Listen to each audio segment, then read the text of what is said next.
Dear students and friends, today we see the Hindu newspaper, and when you see the Hindu paper, see here 5 book 2 for UP prayer event. Case filed under the state new conversion ordinance. David, a pastor from Tirunelveli in Tamil Nadu, right? Yeah. Tamil Nadu, recall with horror, recalls with horror. January 3 when Bajrang Dal workers allegedly attacked Bajrang workers allegedly attacked a group in Shahjahanpur in Uttar Pradesh, where he and a few others, including women and children, were holding a prayer service to mark the first Sunday and the New Year. They beat us with lathis while dragging us on the street, where they also made us squat in the Murga rooster position. Mr. David told the Hindu he alleged that he alleged that the right-wing group members forced them to chant Jai Sri Ram and insult Christ. They said if we don't say it, they would kill us and started hitting us. Then they called the police. He said, woman injured. At least one of the women, Neha, suffered a fracture in the arm, while Naina 14 was injured in the leg. The David and 4 others were handed over to the police. A case was lodged against the 5 under Section 3 and 5 subsection 1 of the Uttar Pradesh Prohibition of Unlawful Conversion of Religion Ordinance 2020 at the Kotwali Police Station on the complaint of Ram Lakan Verma, a city convener of the Bajrang Dal. In his complaint,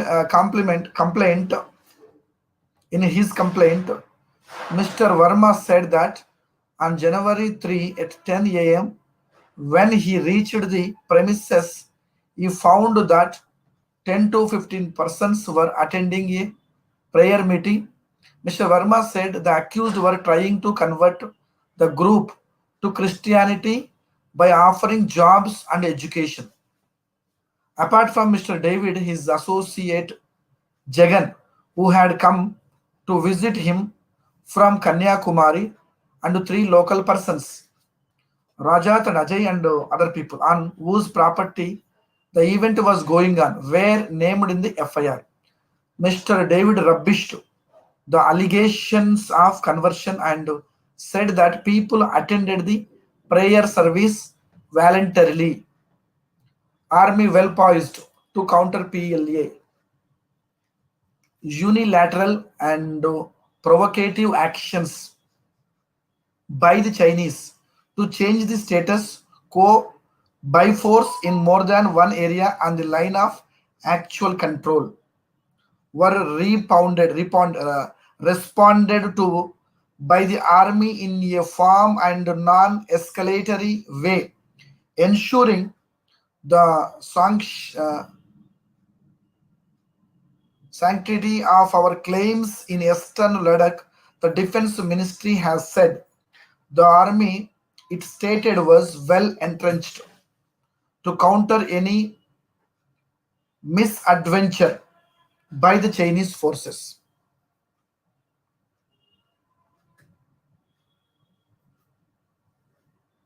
Now,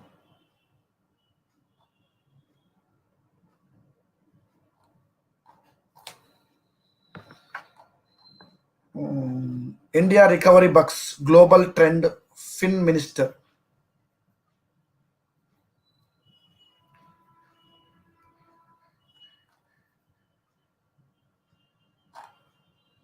Farmer keep chin up despite rain woes.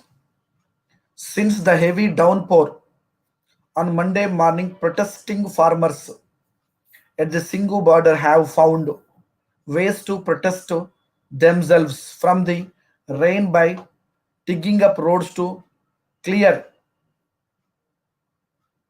clogged water, removing water from tarpaulins as using their hands and placing sandbags sandbags near their tents. Balvinder Singh, 58, a resident of Moga, said he was lying on a mattress placed on the road under a tarpaulin when it started raining on Monday morning. Water started seeping through and the blankets got wet. We covered ourselves with a cloth when we went to eat dinner. He said, adding that a few good souls handed them charpoys as well as a thick black tarpaulin and also langer to those who needed it. Not here for picnic. We are not here for a picnic. We are forced into this, said Parminder Singh, standing next to Mr. Balvinder. Sukhchin Singh, 67, pointing towards the holes in a plastic sheet, urged Prime Minister Narendra Modi to look at the conditions in which women and children are living there. But it's okay, we don't have any problem living like this. Could not sleep all night, said Amarjit Singh from Haryana's Kaitwal while showing soaked to blankets. Soaked to blankets. On Tuesday afternoon, he and other fellow farmers sat under a makeshift tent while it rained. If we do not get more blankets, then the four of us will share on one, he said. Darbit Singh, 29, from Navansit, who shares a tent with 20 others, came up with an idea to save their shelter from water. They bordered it with sand.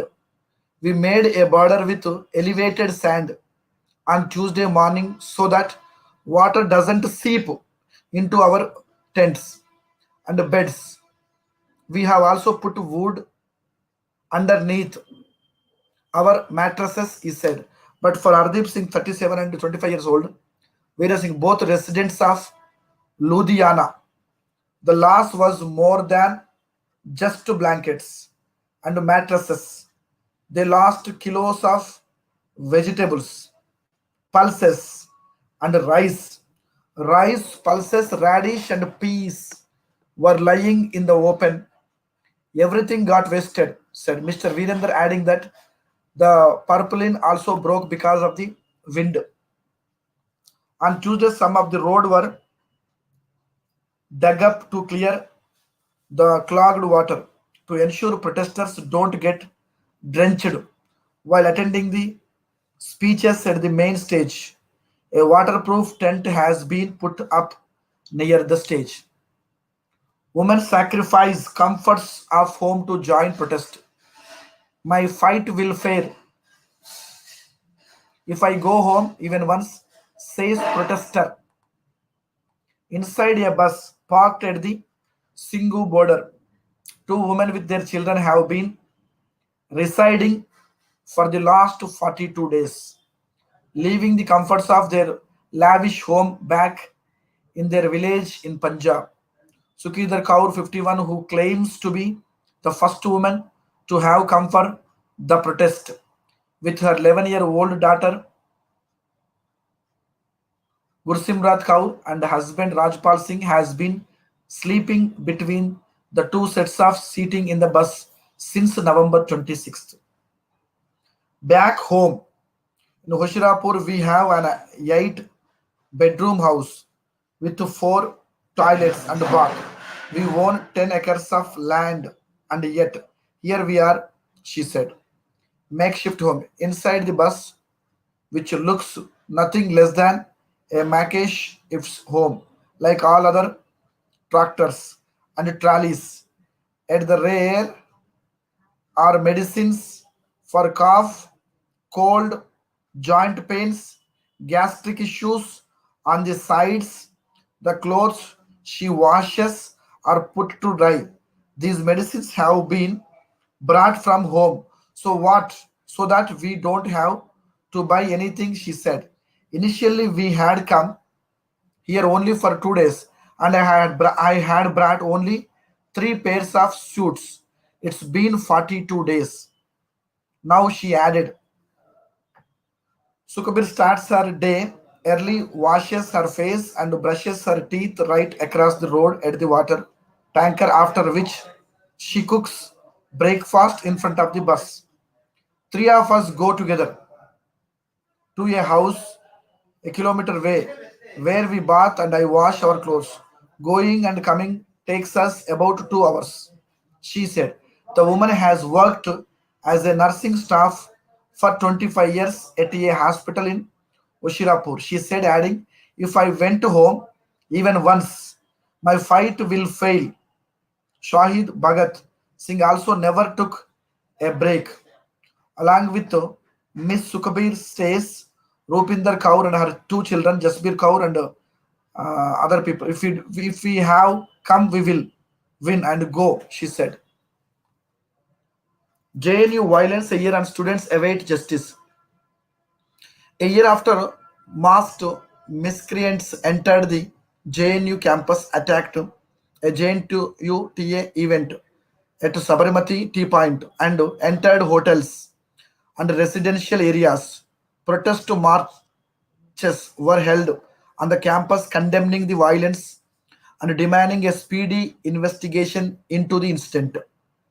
While the RSS affiliated ABVP on Tuesday organized a Padayatra against communist brutality on the campus, the left parties and the NSUI, along with the JNUTA, organized a human chain and an evening vigil against the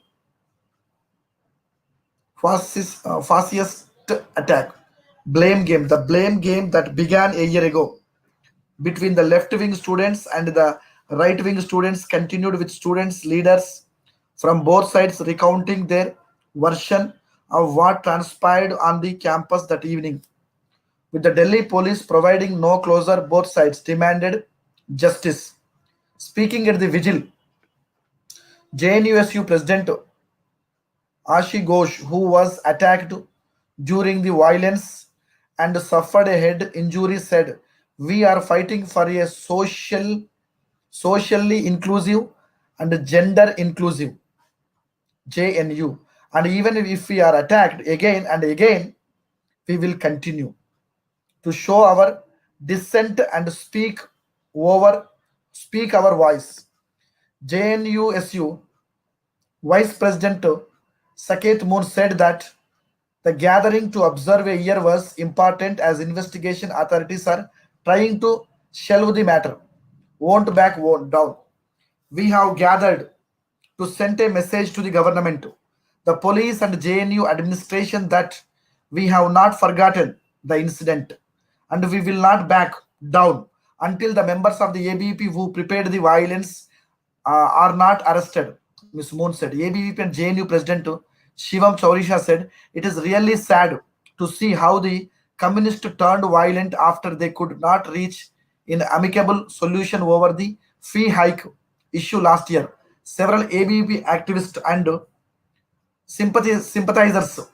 sympathizers were targeted and beaten with rods and sticks. Even the common students were not spared. Govind Dange, secretary of ABP JNU, said that it was unacceptable that the JNU administration and the police have still not taken any disciplinary and legal action against the miscreants. The AISA said screenshot of WhatsApp messages exchanged before the attack clearly points to a planned attack and the involvement of both insiders and outsiders, including known ABVP activists from JNU and DU.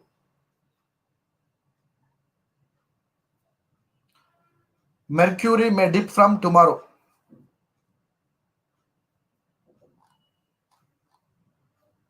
Less than 500 new cases for fourth straight day. At the capital witnessed 442 fresh COVID-19 cases in the last 24 hours, taking the total number of cases to 6 lakhs, according to the health bulletin released by the Delhi government on Tuesday. This is the 12th day in a row that the number of new cases has been less than 1,000 and the fourth consecutive day on which it has been less than 500. The last time the number of new cases was 1,000 or more was on December 24th when there were 1,063 new cases. Also, 12 more deaths have been reported in the past 24 hours, taking the total number of deaths to 10,000 as per the bulletin. Of the total cases, 6 lakhs people have recovered, and there are 4,000 active cases and 79,000 tests were conducted in the past 24 hours. The test positivity rate of COVID-19 case was 0.55 on Tuesday, and the overall positivity till now was 6.97 as per the bulletin. Out of the total 13,000 beds available for COVID-19 treatment in the city, 12,000 were vacant. As per the bulletin, there were 3,400 containment zones in the city as of Tuesday. Meanwhile, the work on a central vaccine storage facility for the city at the Delhi government run Rajiv Gandhi Super Speciality Hospital is almost complete as per hospital authorities. The training of the healthcare workers and police for the vaccination drive have also been completed, said the official. Prima facie, Khalid others conspired in Riyadh's court. There is reasonable ground to prima facie show the former JNU student leader Umar Khalid suspended AAP councillor Tahir Azbain and others conspired on Northeast Delhi riots last year, a court here said on Thursday, while taking cognizance of the supplementary charge sheet filed in the case. Sufficient material. Chief Metropolitan Magistrate Dinesh Kumar said there was sufficient material on record to proceed against Mr. Khalid in the case related to communal violence in Kajuri cause in February last year. The court said a witness statement was sufficient to show that during the relevant time, Mr. Khalid was allegedly in contact with Mr. Hussain, accused as the main conspirator who had funded the riots and instigated a mob from his house to rob people and burn properties. Petitioners expressed dismay at court go ahead for Central Vista project. Petitioners in the case and academics expressed their dismay at the Supreme Court giving its nod on Tuesday for the Central Vista development project. Rajiv Suri, one of the petitioners, said that the court's verdict was a long, rumbling, drab, and dreary judgment running into 611 pages containing no landmarks or path-breaking interpretations on law. He said that it merely substantiates and justifies the government's viewpoints. The fact of the matter, public lands have been illegally grabbed by central government. In the most iconic, priceless part of India, Central Vista, public trust has been betrayed. India being deprived its treasured free open spaces, he said in a tweet. We are deeply disappointed the judgment at the judgment. We are deeply disappointed at the judgment. It is a 611-page judgment and our lawyers are going through it. We will take a call We will take a call on whether to go for a judicial review, said Anuj Srivastava, architect and another petitioner in the case. Srivastava said that there are several lapses in the way the project is being done. Justice Khanna has brought out many problems related to the project. In his dissenting judgment, he said, Kanchi Kohli, a senior researcher at Center for Policy Research, Delhi, said the judgment has generated an erroneous impression that the entire Central Vista project has got the green signal. Only certain aspects of the project have got the go ahead from the Supreme Court. She said, adding, even the majority judgment says that for the work of the new parliament, prior permission of the Heritage Conservation Committee is required, terming the existing Central Vista area as a lived heritage of the people of India. Ms. Kohli termed the majority Supreme Court judgment unfortunate and myopic in terms of the project's environmental impact, but still, compared to where we are in September 2019, important gains have been made in terms of the dissenting judgment by Justice Sanjeev Khanna, who recognized fundamental issues brought before the court. She said, Ms. Kohli said that the government did not look for the least environmentally damaging alternative while considering the project, and there will be loss of public space and felling of thousands of trees. The least environmentally damaging alternative was never assessed. It has still not been done. The problem is that a massive redevelopment exercise is being done without detailed discussion in parliament from the environment point of view. She said, Lord Ram loves Hanuman the most, not BJP, AAP. See, Aam Aadmi Party on Tuesday said that demolition of a Hanuman temple in Chandni Chowk over the weekend by the BJP-led civic body will upset Lord Ram. At a press meet, AAP chief spokesperson Saurabh Bharadwaj said, we would like to tell the BJP that your animosity is with AAP. Please do not take your revenge from Lord Hanuman. If you upset Lord Hanuman, it will affect Lord Rama as well, as he loves Lord Hanuman the most and not the BJP. Also, the BJP will not be able to form a government in Delhi by doing this. Instead, it will only upset Lord Ram further. He added that the North Delhi Municipal Corporation Deputy Commissioner Satnam Singh had filed an affidavit in the court saying that the Hanuman temple could not be demolished due to ongoing festivals, but preparations have been done. He also gave the court the date on which the temple would be demolished. The temple was demolished on January 3. The Bharadwaj also denied the BJP allegations about AAP demolishing the Hanuman temple in Chandgi Chowk and termed them false. How is it possible that without informing the mayor and the standing committee of the BJP, their top official is writing an affidavit and saying we have done all the preparations and the temple will soon be demolished?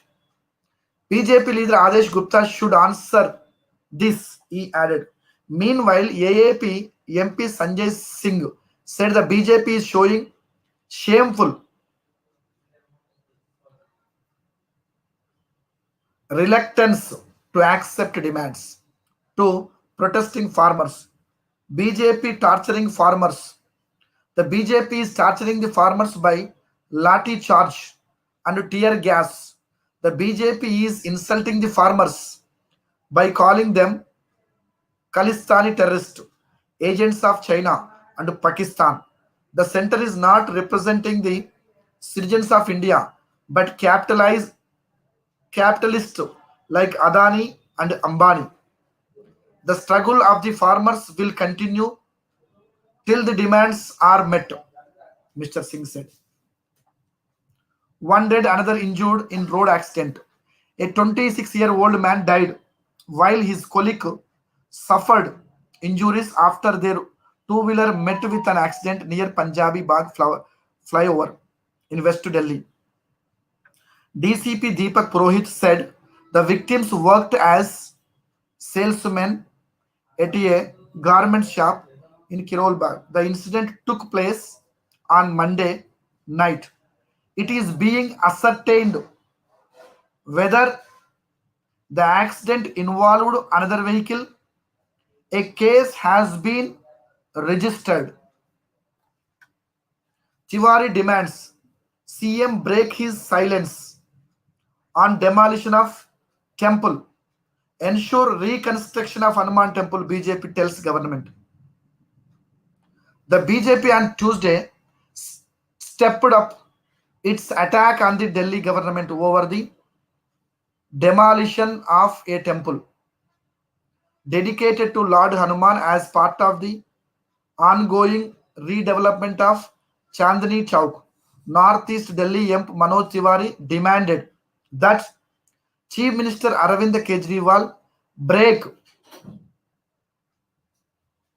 his silence on the issue and claimed that the Delhi government did not oppose the demolition at any stage of the process.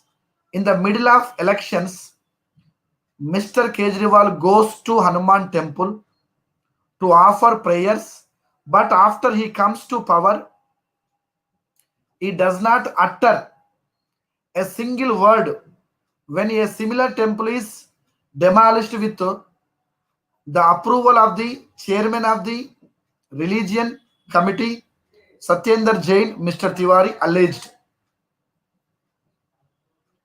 We demand that Mr. Kejriwal, viewing all religions and places of worship as equal, should ensure the reconstruction of the demolished temple, he said. CM is anti-Hindu. Delhi BJP President Adesh Gupta, meanwhile, said Mr. Kejriwal had been exposed as being anti-Hindu due to the episode. He also accused the Delhi government of demolishing the temple under a conspiracy in the name of development. Mr. Kejriwal displays himself as a Hanuman devotee by shedding crocodile tears. But when the turn came to save the temple, he backed down, he added. BJP challenges Sisodia to open debate. The Delhi BJP on Tuesday challenged Education Minister Manish Sisodia to an open debate on the city government education model, which the Aam Aadmi Party has said should be replicated in Uttar Pradesh after announcing its intention to contest the upcoming assembly polls in the state. Delhi BJP spokesperson Harish Khurana accused Mr. Sisodia of political tourism to fulfill AAP aspirations of expansion on the basis of the Delhi government's education model when no new school had been built in Delhi in the last 6 years. There were 1,030 schools when the AAP came to power, and the number is the same today. According to the Kejriwal-led government, they built 13,000 rooms in school. Delhi has 1,200 government-funded schools, which means an addition of 10 to 12 rooms in every school, Mr. Kunas said. There are 9,000 vacant posts of teachers at government schools. Guest teachers and around 19,000 employees have not received their salaries for 3 to 4 months.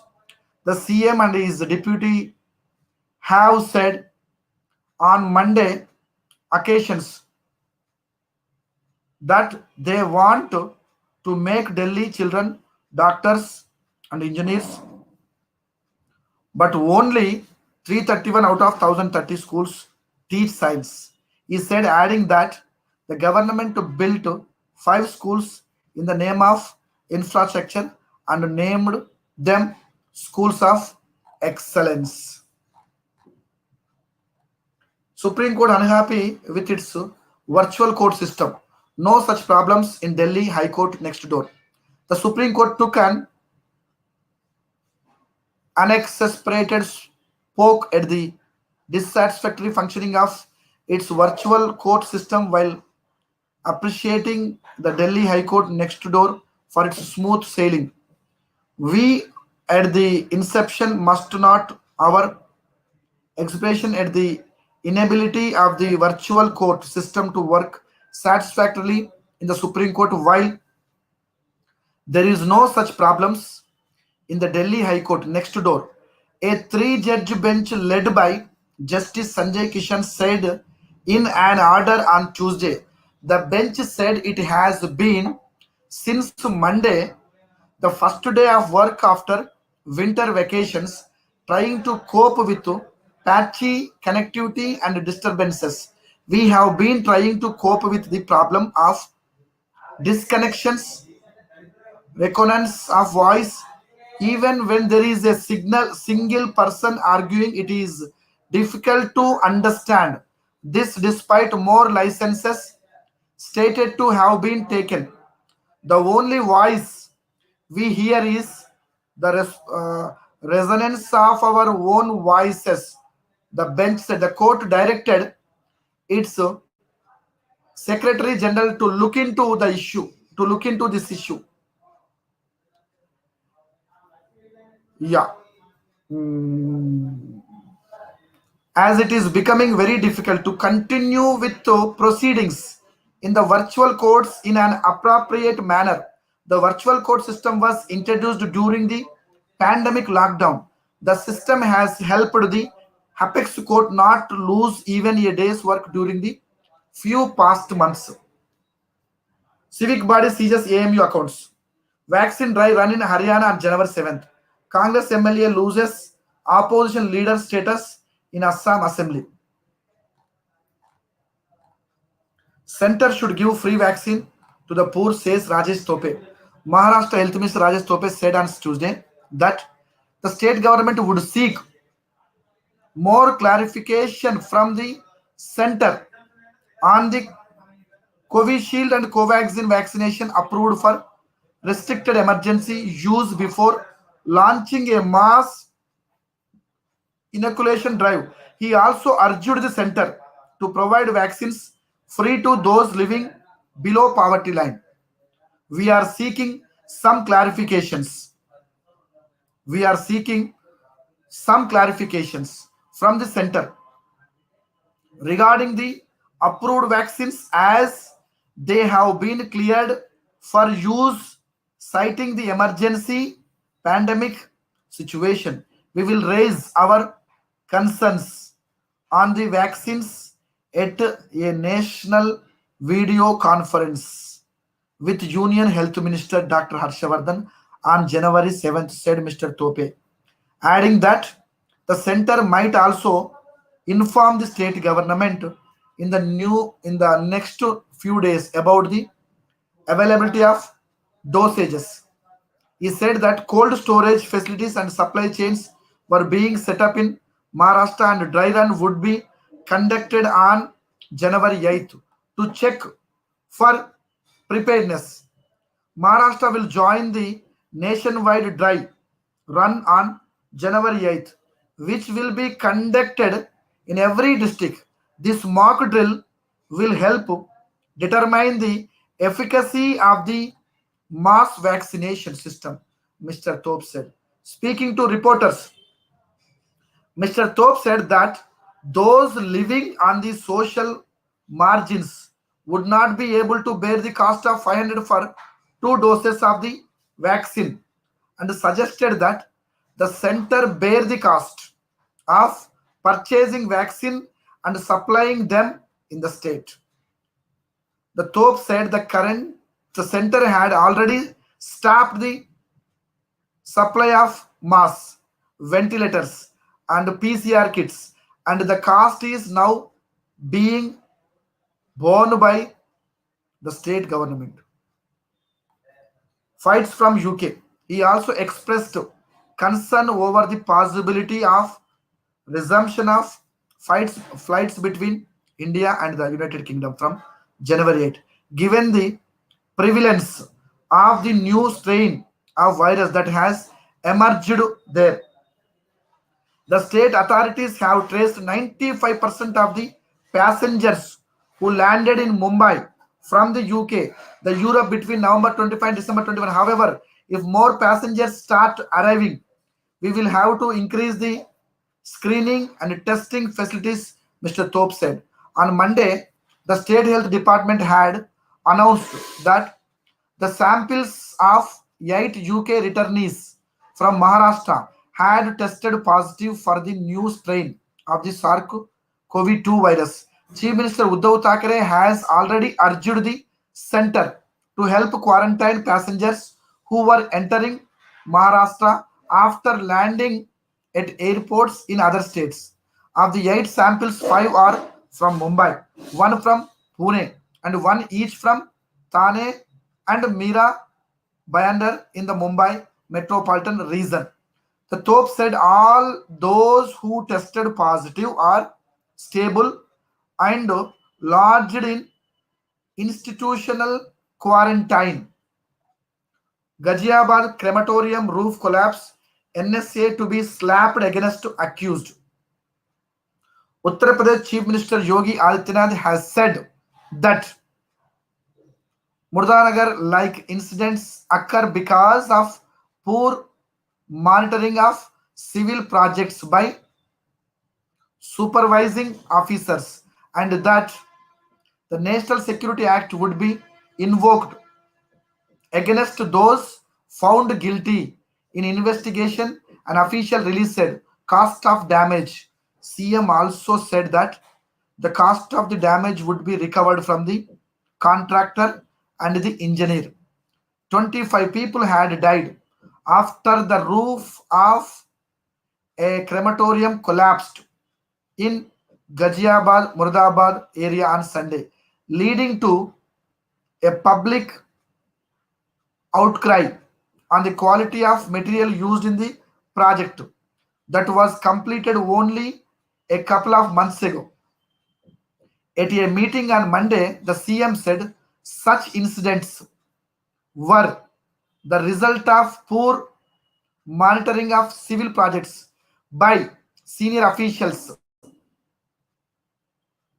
and pulled up the district magistrate and the Meerut commissioner on why physical examination of the project was not conducted when clear orders were given last September that every project above 50 lakh was to be physically verified. A task force was also formed to monitor the quality of projects. Apart from an ex gratia compensation of 10 lakh each to the family of deceased, the CM also announced that the homeless among the affected would be provided with a roof under government schemes. Meanwhile, the National Human Rights Commission sent a notice to the state government on the mishap and sought a detailed report on the incident in 4 weeks. At the district level, the process of blacklisting contractor Ajay Tyagi, who was arrested late on Monday night, started on Tuesday. His associate Sanjay George was also arrested and both were sent to 14-day judicial custody by a local court. Police sources said Tyagi had admitted that he gave commission to civic officials. He gave commission to civic officials. Cases again outweigh recoveries as state's total tally breaches 19.50 lakh. Roadside vendor booked for selling shoes with Chakur embossed on sole.